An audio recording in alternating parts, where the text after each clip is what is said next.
Hello, my name is Jill Holloway, and I'm a registered dietitian specializing in diabetes care and weight inclusive nutrition counseling. Today, I will be discussing the case of Ben Johnson, a 22-year-old male with type 1 diabetes. I will cover his medical background, his nutritional needs, weight bias in his care, and effective counseling strategies to promote his health and well being. Ben is a young adult with type 1 diabetes requiring insulin therapy for glucose management. His medical history includes insulin injections with human regular insulin, 100 units or milliliters, and an occasional administration of dextrose, 50% of hypoglycemia for management. Environmental factors. Ben's dietary habits and access to health care play a role in his diabetes management. Genetic factors. Type 1 diabetes has an autoimmune component often influenced by genetic predisposition. Dietary factors. His carbohydrate intake, timing of meals, and insulin administration impact glycemic control.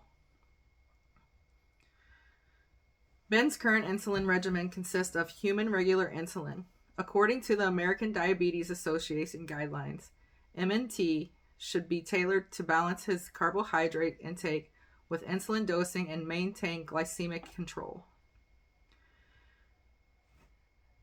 Calculating Ben's energy needs, we will be using the Mifflin-St. Jeor equation. Ben's estimated caloric needs are approximately 2,500 calories a day, adjusted for activity level.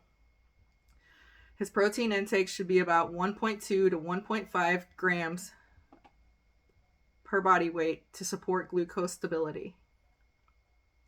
Carbohydrates should be evenly distributed throughout the day with a focus on complex, fiber-rich options.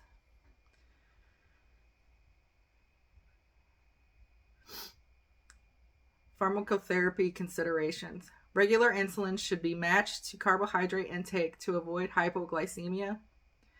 Dextrose, 50%, is used to treat severe hypoglycemia episodes. Insulin dosing adjustments should be individualized based on blood glucose monitoring.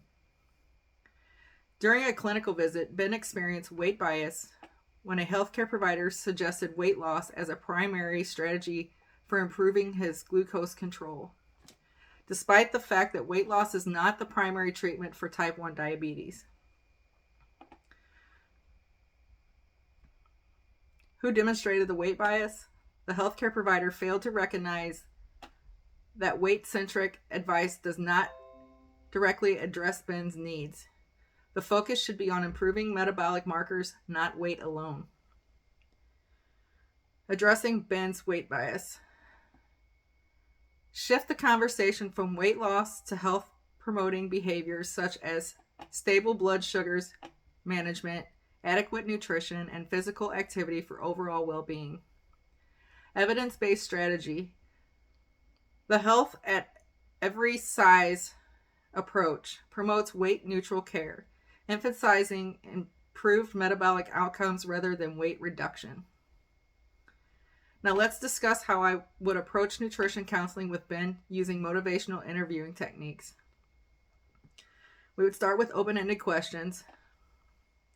Ben, can you tell me more about how you currently manage your diabetes? What challenges do you face when trying to keep your blood sugar stable? Affirmations and empathy. I hear that you've been trying to balance your meals and insulin. That's a great step toward maintaining stable blood sugar. Reflective listening.